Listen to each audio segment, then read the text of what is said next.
The Enneagram is a dynamic and systematic behavioral model. Today I'd like to show you how the Enneagram is built, its core. My name is Marcel Elvers, owner of Elvers Profiling Services, and I can be reached at marcel.elvers@gmail.com.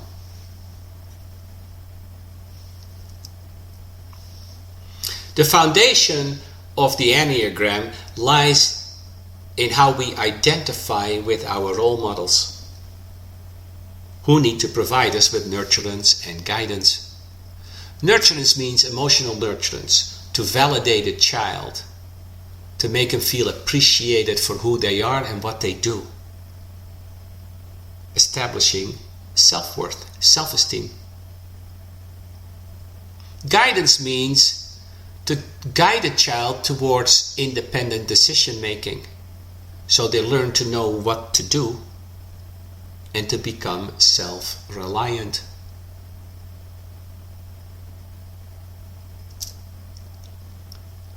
We also need to preserve what we have, preserve our identity, but also material needs like food, shelter, and safety. We need to connect on a one-on-one basis with individuals because we cannot do everything ourselves. So we need to learn to connect to gain cooperation and alliances, first with family, later with friends as well. And we need to feel that we belong to a group, because together we stand strong, and we need to create and maintain our position within the group, and we do so by conforming to group standards.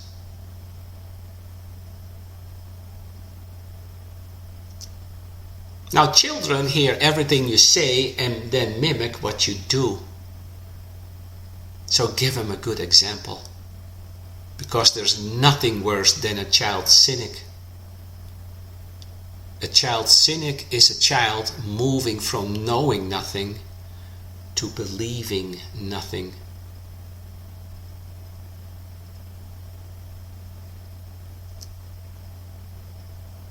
Now, in our upbringing, we will have a real or perceived imbalance in nurturance, guidance, or both.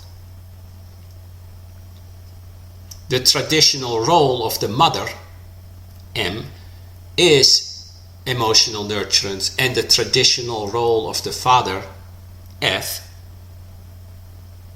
is guidance. But of course, anyone other than the biological mother or father can provide these.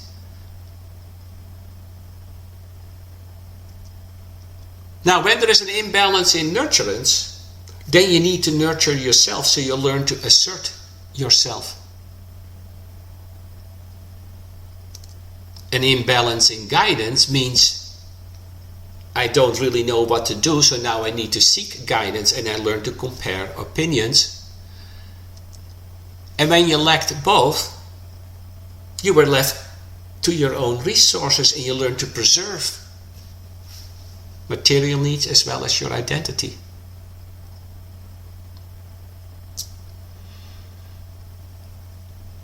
So the Enneagram maps behavioral clusters and the motivation behind them. It tells us what we want, how we get what we want, and how we present ourselves. And nobody is put in a box.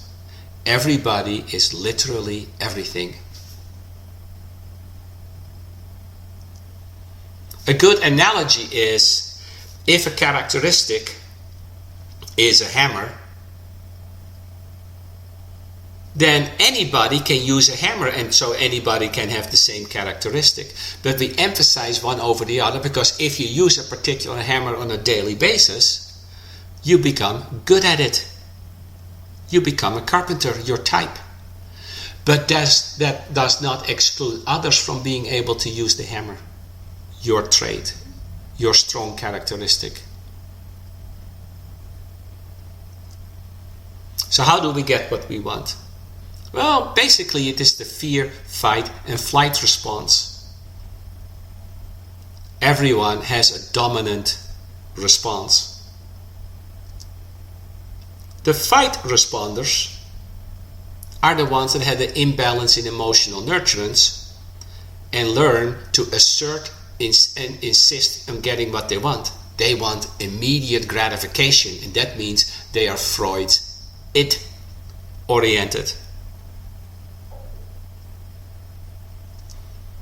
Types 3, 7, and 8 get what they want themselves and do so through self-promotion, self-gratification, and self-assertion.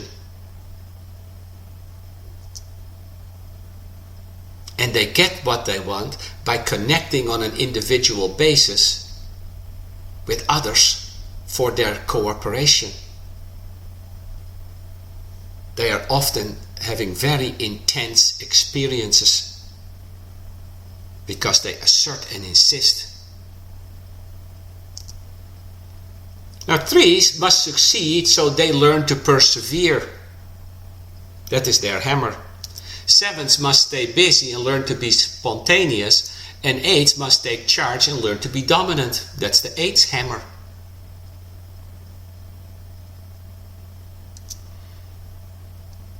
The fear responders are dedicated to rules and reliable to follow through with them. They are self-sacrificial. They weigh ideals versus their conscience. The imbalance in guidance makes them fear they will do the wrong thing and they need to belong to a group. They are super ego oriented. And they get what they want. They learn to fit in through social affiliation, social responsibility, and social relatedness.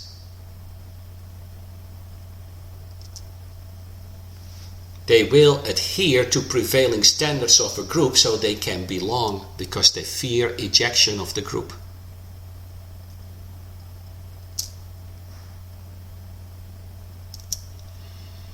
Sixes tend to do what they believe is expected of them. They learn to become dutiful. Ones must improve and do better and therefore learn to correct flaws. 2s must be good to others and learn to make themselves needed.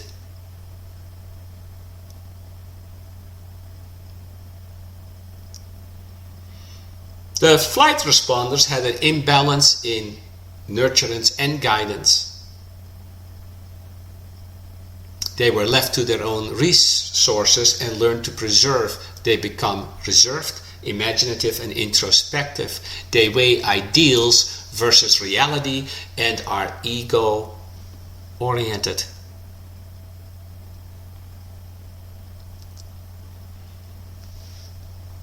Nine, 4s, and 5 therefore don't feel that important.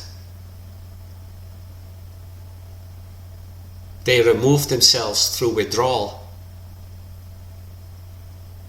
They get what they want by seeking emotional stability, by being individualistic, and by being discerning. And they learn to preserve their identity and their resources. 9s must have peace and quiet and learn to be diplomatic. 4s must be different and learn to inspire others, whereas 5s must understand the world and learn to observe and inquire.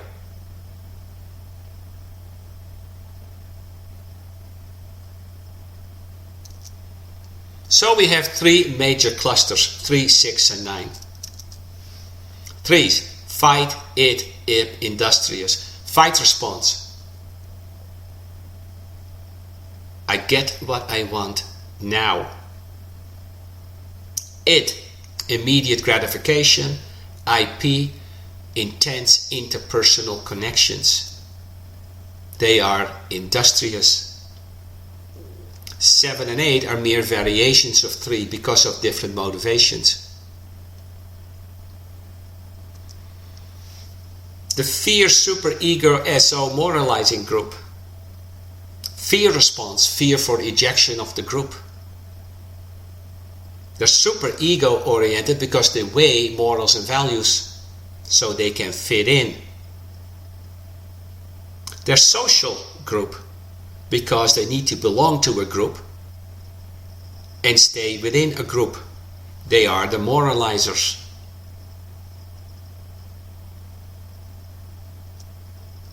Ones and twos are mere variations of 6 because of different motivations.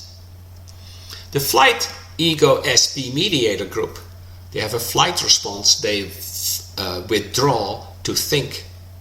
They are ego oriented as they weigh their ideals versus their reality. They observe from a distance. They ask themselves, I want it, but do I need it? Early in life, they were left to their own resources, so they learned to preserve self-preservation. They are the mediators. 4 and 5s are mere variations of 9, as they have different motivations.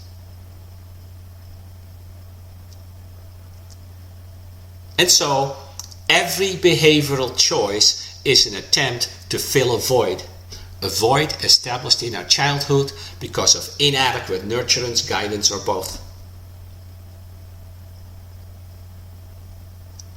And every choice we make shifts around one thing and one thing only, and that is to find validation. So how do we feel validated? Well, for a 3, that is performance acknowledgement.